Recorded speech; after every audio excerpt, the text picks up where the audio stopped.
Welcome to We Build Great Apartment Communities, the only show dedicated to the process and strategies for transforming apartment buildings to thriving communities. I am your host, John Brackett, and welcome to the show.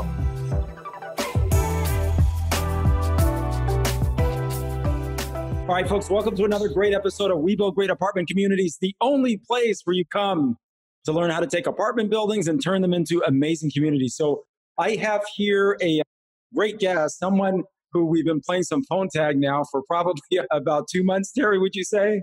At least. So Terry, someone I'm really excited to talk about. I think the timing is great, right? We're going through COVID right now. And of course, now we have the CARES Act to talk about. Terry, very knowledgeable in that area. You know, Terry Judge is the founder and CEO of Core Solutions Group, LLC. So he's the visionary behind the brand and also oversees the growth and strategic business planning as well for the company.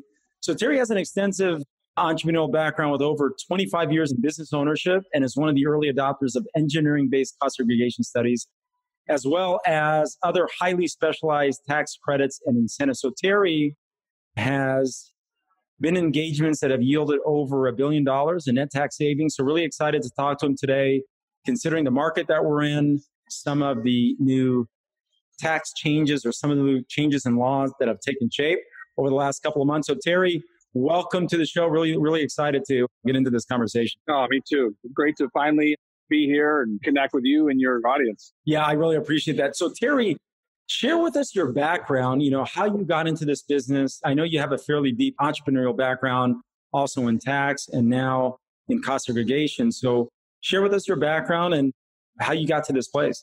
For sure. Definitely more of an entrepreneur than anything, but my background is somehow I believe you. My background, my schooling was engineering, and then I started a variety of different businesses in my early 20s, and cost segregation just found me flat out. You know, I was just talking to my CPA one day, and he was talking to me about this, if I ever heard about this tactic, and you know, and I said, no, I never have. But I was doing consulting. I was in the green energy business way back in the day.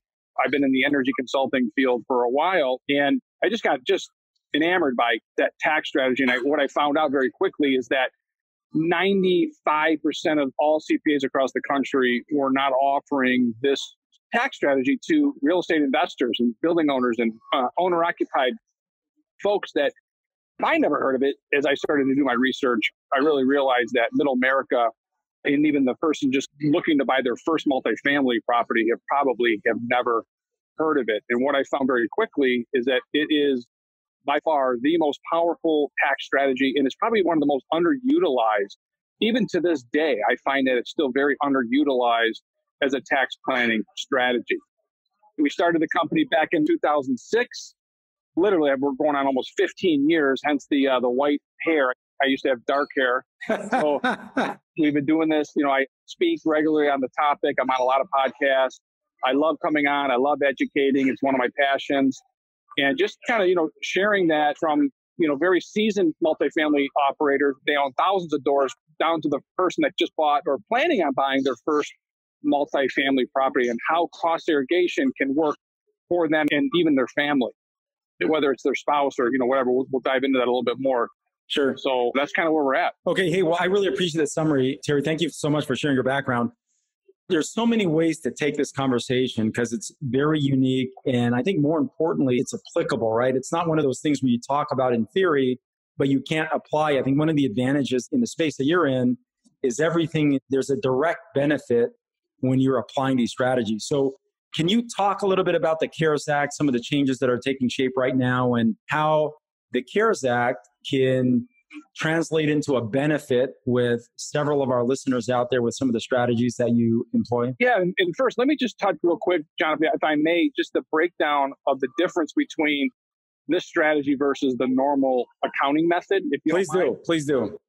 Yeah, because I think this is still misunderstood. So in the tax code, you know, there's 70,000 pages of tax code. It's very complex, but the normal accounting method is you can write off a building over 27 and a half years. That is the normal, what every CPA in America typically would do. If you buy a building, you're going to write it off.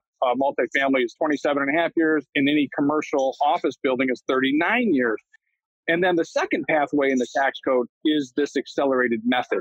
it's called cost segregation under Section 1245. So the IRS allows the building to be written off in a much faster, accelerated program where you can literally, instead of waiting 27 and a half years, you can write that building off over 1 year to 5 years now and take all that money in today's dollar. So that it's a time value of money proposition. Why the heck would you let the IRS hold on to the money when you can have it in your pocket and use that to offset income to make your property now even more profitable? And you can take all that where you don't have to pay Uncle Sam and use it to build the empire, buy more buildings, hire employees, those kinds of things. So it is a leveraging tool that now the IRS, I'll just leave you with this little note. I love this. The IRS now looks at cost segregation, as the approved method or more of the correct method. And the straight line method is now looked upon as the kind of the outdated method. And that's coming from the IRS. So we've come a long way. Interesting. So this is not considered aggressive anymore. People were usually like, oh, I don't want to do this because it's going to cause IRS audits. And Terry, why do you think that is? I mean, you're saying now that they're looking at this as more accurate or preferred method. Can you elaborate on that a little bit? First of all, this has been in the tax code since 1969. Most people don't know that. It went away in the tax reform of 86. It came back in the early 90s. And almost every other year, cost segregation has been enhanced. So it's been in legislation, for the last, 30 years. And it just keeps getting better and better and better. And therefore, the IRS is there's over 300 IRS revenue rulings, memorandums that have come out. For whatever reason, they just keep improving upon this tax strategy. So we'll talk a little bit more about maybe legislation and the election coming up and what I think is going to be happening. Right. I'd love to get into that conversation later. Pretty solid. So, whether you're Democrat, Republican, there's a lot of wealthy real estate holders that are on both sides that love accelerated depreciation. Of course. As long as it's hitting your pocketbook, everybody's happy, right? Exactly. Well, I appreciate the explanation, Terry. And so let me just kind of maybe recap some of what you said. Well, first of all, you talked about straight line depreciation, right? Straight line depreciation for residential properties, in this case, single family, taken out over 27 and a half years. And then the other way to approach depreciation is through accelerating that. So cost segregation being one way to do that. So now we're going to talk a little bit about some of the things going on in the tax code. So can you talk a little bit about maybe the CARES Act and some of the things that you're seeing right now that our audience may... Yeah, I want to back up just one act prior to Okay, let's do it. Which was the Tax Cut and Jobs Act. That came out in technically September 27th of 2017. So that was, people sometimes think that came out in 19, some people think it came out in 18, but it was, so if somebody bought a building after September 27th, 2017, they now qualify for what's called bonus depreciation. Okay. Right. So when we carve out shorter term life, like all of your interior property depreciates over a 5-year period. And a lot of your exterior, like your land improvements, so sidewalks, drainage systems, swimming pools, curbs, lighting, exterior lighting, wiring, all that stuff is considered 15-year property. So when we do our normal cost segregation study, we're plucking out many components, many assets that now qualify for shorter life. So we can pluck them out of 27.5-year life, which we call real property, put them into personal property, but at a better level. And then we're able to write those off. So now it's been put on steroids. So now we can, instead of waiting 5 and 15 years to take that full advantage of that depreciation, you're now able to write it off in the first year. You're able to take your 15-year property, 5-year property gets compressed into year one. So we call that 100% first year bonus depreciation. So for instance, if you're, let's say you and I go buy a property and it's $1 million, and let's say our down payment is $250,000. Well, our first year depreciation may be $300,000, and therefore we literally can write off our down payment per se. So it becomes way more attractive to have that ability to use that depreciation. Now, whether we can use all that depreciation in year one, maybe you and I are making money in other properties.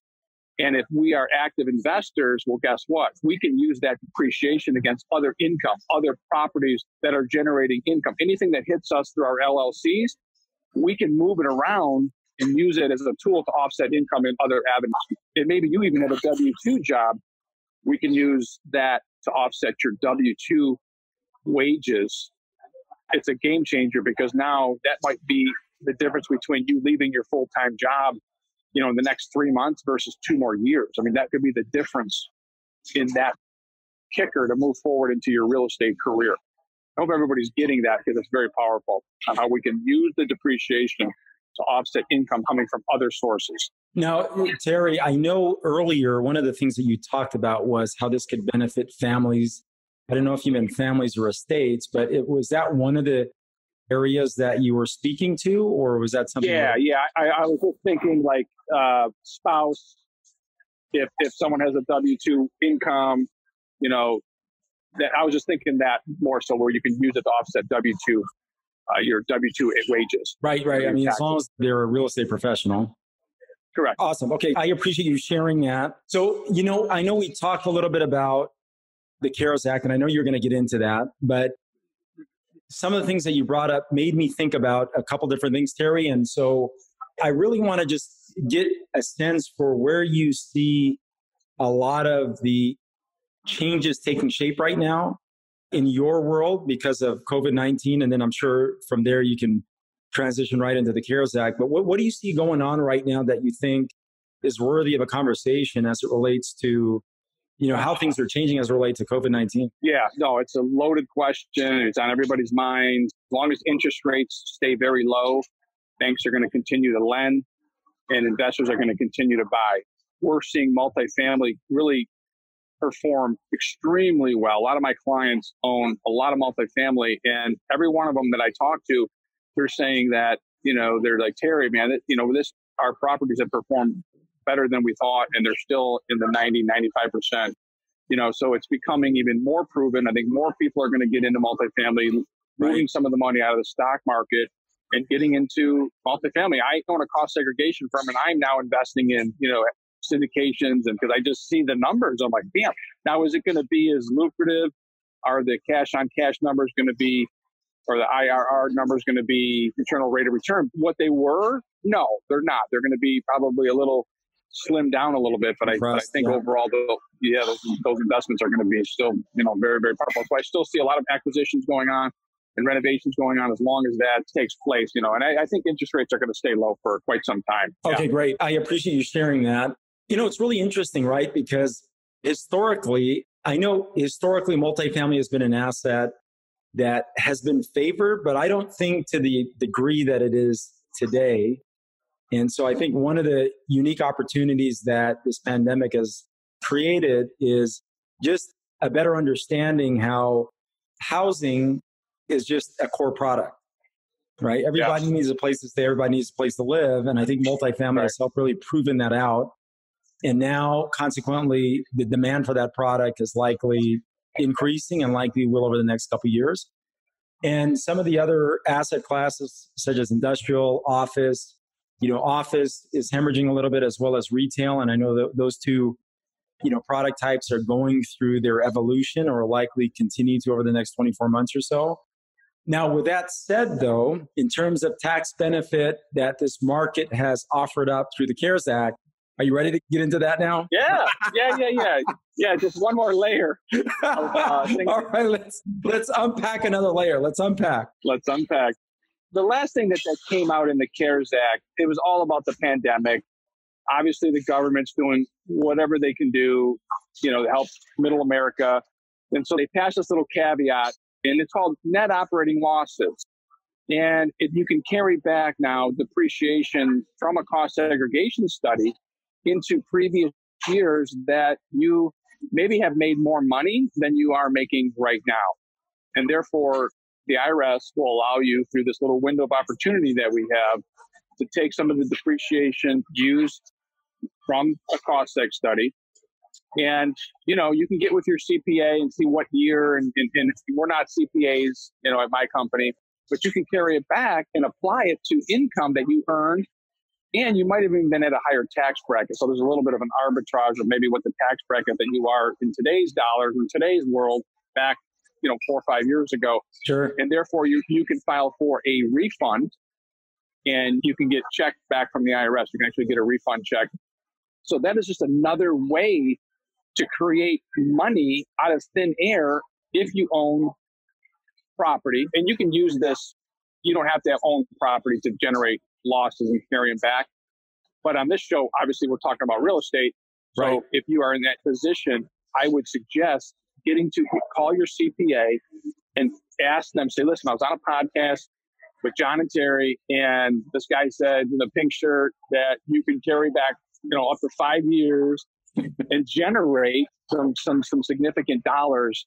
So that is available. So that is the latest and greatest that came out of the CARES Act under the net operating loss rules for you. Okay. But that net operating loss has to be effective as of 2020, though, correct? Yes. Okay. 2020, 5 years, and carry that back up to 5 years. So up to 2015. Okay, great. I really appreciate that. What else, Terry, stands out? I know you got the good stuff, man. You got to share all the juicy stuff with our audience. That's one. Yeah. So here's the other little caveat. So I talked about net operating losses through the CARES Act. There's another thing called you might want to write this down, and I don't want to get too technical, but your audience might really appreciate this. It's called a 481 adjustment. And let's say you've owned a building for, let's say, the last 5 years. And for whatever reason, you never did a cost seg study. No one's ever brought it to your attention. You didn't understand it. And now you're listening to the show. If you've owned a building for a year, 2 years, 3 years, or all the way back to, legally, this is kind of funny. The IRS lets us go back to 1987 legally to do a look back study. And we do not have to amend returns. Okay. So the first thing I talked about was amending, and that's through this new CARES Act. But something that's been in the tax code for a long time is what's called this 481 adjustment. And it's a change in accounting. The IRS will allow anyone in America that owns a building a one-time automatic consent where you can go back in time and you can, through a cost segregation study, you can actually pick up missed depreciation that was just missed. And then you calculate what those numbers are. You can carry it forward all the way to 2020 or whatever your open tax year is and apply it right now in today's dollars. And then that little nugget carries forward for 20 years. So it becomes an open checkbook. Wow. Bam. Man. Now, Terry, that's a good one. I owe you lunch for that one.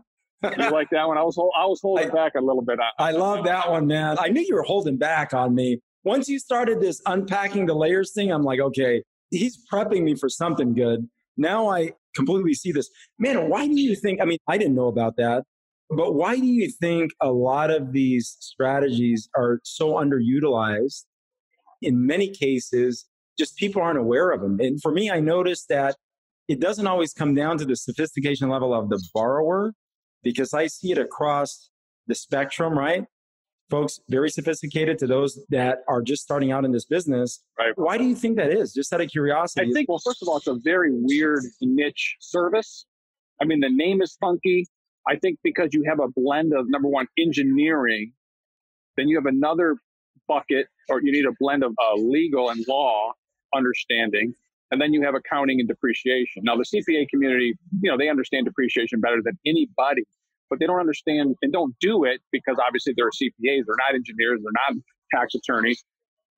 My firm, we just put all three buckets together. I have a technical team and an engineering team that understands all of the tax law. They understand how buildings are built. They understand what components are referenced to the IRS tax law that have come out. That's why it's been so fragmented. And it's always been after the property gets purchased, we're brought in. But what I try to do is advise. I'm just like when you and I do a real estate transaction, or your listeners do a real estate there's a CPA involved, there's a real estate broker involved, there's lenders involved. Right. There could be an attorney involved and so on. So cost segregation needs to be that other missing piece of the financial puzzle. And what I try to do is just say, hey, this should be proactive. This should be a part of the prospectus. This should be put into sending out, and you're building your syndication team.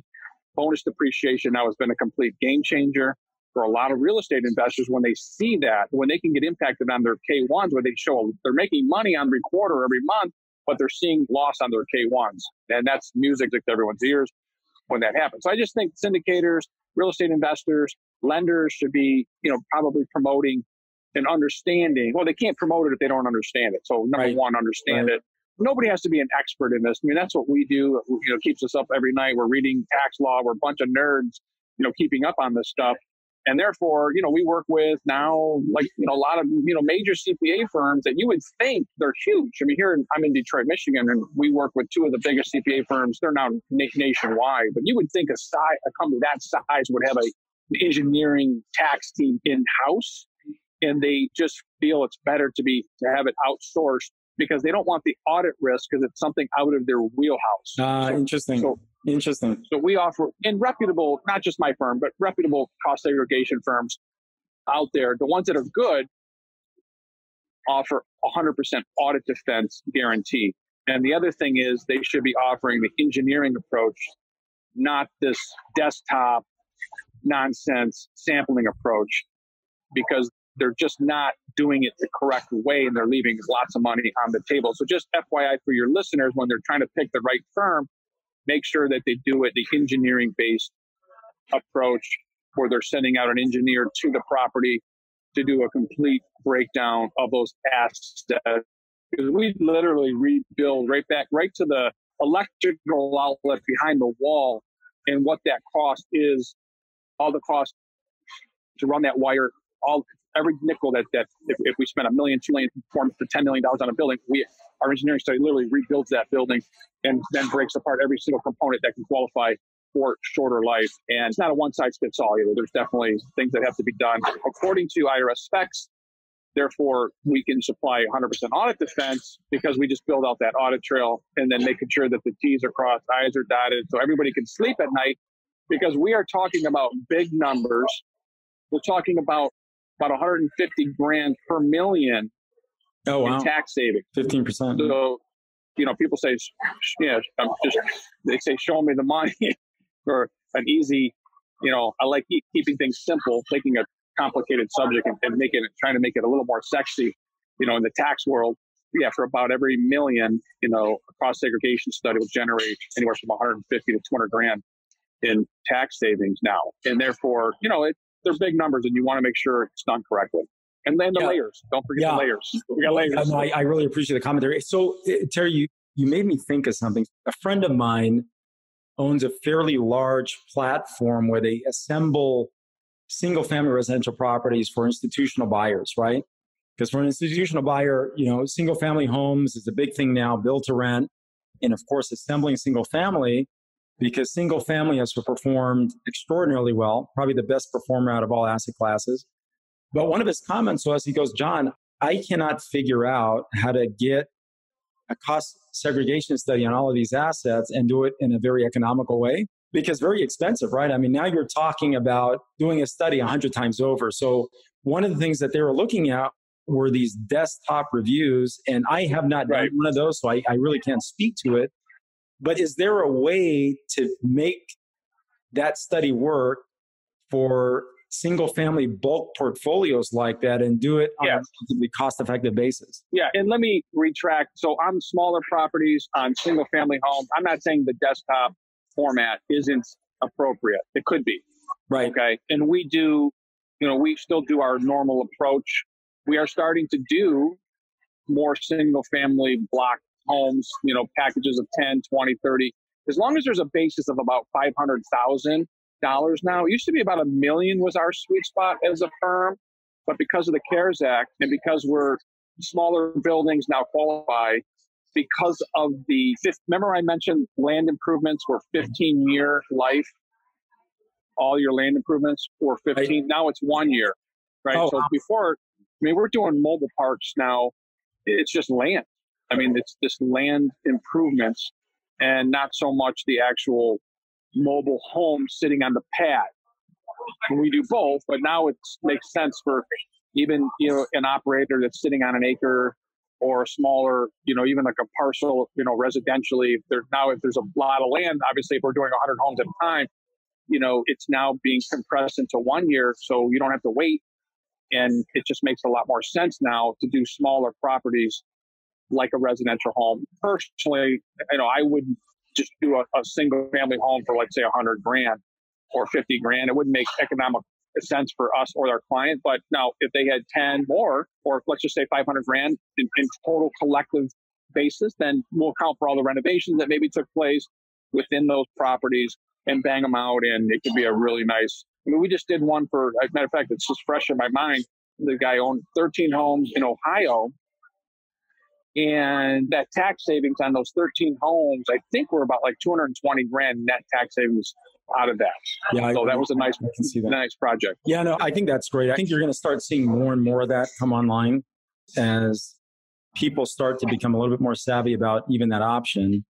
But, that also brings up a question in my mind. So, when you talk about the exterior improvements, so the landscaping, so if you're looking at doing a study on a property with acreage and a lot of trees, for example, right? A high woodsy area with, of course, site improvements. You have some underground improvements. You have hardscape. You have trees. And of course, you have the structure itself. Is there a greater benefit that could be derived from that depending upon how valuable those trees are? Well, if the trees were there before, I mean, that's interesting. But like technically, that would count because if we classify that tree as landscape. Yeah, because you're buying that, right? You have to build that into your basis. You're making the acquisition with those improvements. Yes. As part of the purchase. Yeah. Exactly. So could those trees be landscape? Yeah. Right. So those trees might be able to carry a different value, right? Based on how valuable they are. You know what? In 15 years, John, no one has ever asked me about a tree. Well, Terry, I'm thinking about this because I'm working for a deal like this right now. And so, I'm thinking through all this stuff as you're talking. I go, you know what? I bet you those trees are pretty valuable. Yeah, there's it's interesting. I'll have to talk to one of my engineers about that. It's land improvements, things that you paid for, and things that you've acquired in terms of, but can you qualify that as a land improvement that's been there prior to? I think you can. Yeah. Built into your basis. Built into your basis. I've never seen a line item in our cost seg report for trees, but maybe you know what? Hey, I learn something every day too. You could be the first to do that and then separate yourself in the marketplace, an expert in assigning cost to trees, different value of trees. Right. It would take my knowledge up a notch in just understanding the different types of trees out there. Hey, you know what? By nature, you'd be surprised. Pine versus cherry wood versus some of the other stuff out there. It could be pretty valuable. Oh, 100%. And I believe that they, all kidding aside, if you bought that land, it's on part of the land improvements. Absolutely. Yeah. Well, I may reach out to you, and this may be your first study as it relates to valuing trees. That's awesome. Well, hey, but I really appreciate it. Well, Terry, so you're batting 2 for 3 now. Okay, you came on, you loaded us up on base. You got on first with bonus depreciation. Then you got on second with net operating losses carryback. Okay, then you got to third base pretty easily with the 481 adjustment. So now you're going to go for the home run with one more nugget before we wind down the show. So about the adjustment may be pretty hard to match, especially when you can carry that forward 20 years, but I know you can do it. So what's the home run? What's the home run strategy? Wow. Well, one of the things I did not touch on is something else we do as a firm. Well, 2 things we do as a firm. I think when property tax issues are a big thing when it comes to multifamily, because there's something called uncapping. If the original owner, let's say a family sat on that property for 20 years, their property taxes are going to be fairly low. And then when you and I come in and we buy that building from that owner, it's going to be reassessed and that property, it's called uncapping, and that property tax could go way up. So yeah, pretty creative when it comes to mitigating property tax. I can't give away my secret sauce, but it doesn't work all the time. But sometimes it's something to look at where once the new owner takes over, there's a way to reduce the property taxes. It's very important to make sure we get those appealed. So that's another thing that we do as a value add to our clients. And then if you are retrofitting the building and you want to make it a little bit more energy efficient, and you're going to be changing out lighting and maybe building envelope, windows, doors, roofs. I think I said HVAC. So mechanical lighting and building envelope. You can qualify for up to $1.80 a square foot under a program called 179D. And we do a bundle with our cost seg studies to pick up that federal. It's a sliding scale from 60 cents to $1.80. Now, there's some qualifiers within that. Not every building is going to qualify. However, It is on the table. It is set to expire, unfortunately, at the end of the year, but not a lot of firms offer it. And we've been in it for a long time. It went away a couple of years ago. It's come back. It's kind of a moving target, but that's how it is with the federal government. So it's called 179D. And we do a no-cost assessment evaluation to see if we can pick up the other, 60 cents to $1.80 a square foot. Interesting. So I have a question about that because I see a lot of value in that. So for new construction, how advantageous would it be to come to someone like you first to get some ideas on things that can be incorporated into the building that would qualify for that before you can build it out? Okay, so here comes the home run, right? Okay, I knew it was coming. Oh, man, this is awesome. So, and I'm glad you brought this up, John. So we do something called new construction planning.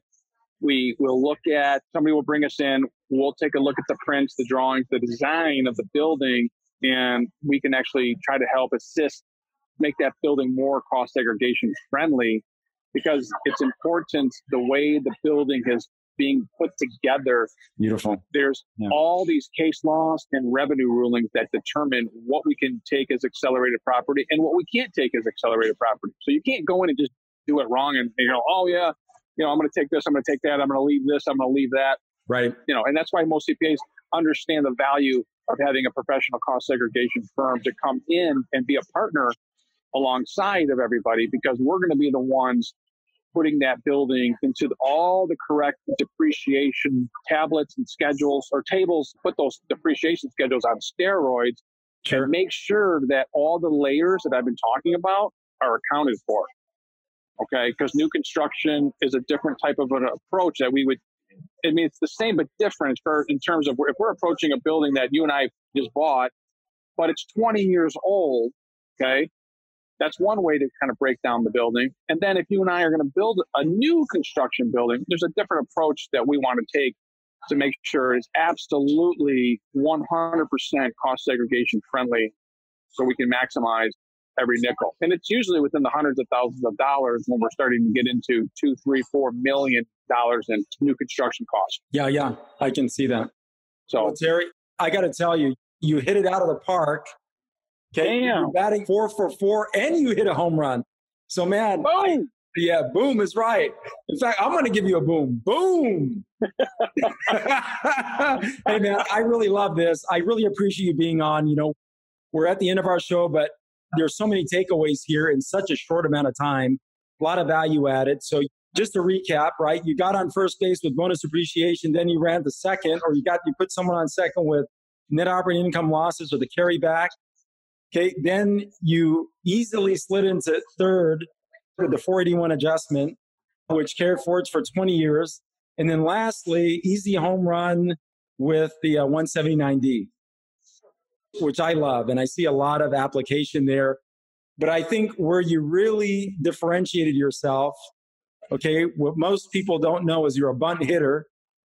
Okay, and you actually spoke about, or you're going to start talking and exploring how to build additional value into trees and accelerate the depreciation on that. And I want to thank you for that, because you've opened up other new lanes for us as a company. Yeah, no problem, man. Just give me a discount when I come to you. Oh, you got it. That's already done. It. Well, hey, bud, I had a great time today in the show, and just some great learning lessons as well. A lot of takeaways. You're a pleasure to work with, my friend. I look forward to doing some work with you.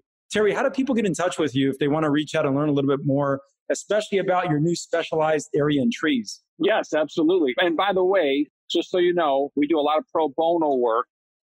So we will run a no-cost analysis on any property in North America to see what the heck it qualifies for. We built some pretty fancy software. We got all the updated CARES Act, jobs cuts, the Tax Cuts and Jobs Act, all that stuff is built in there.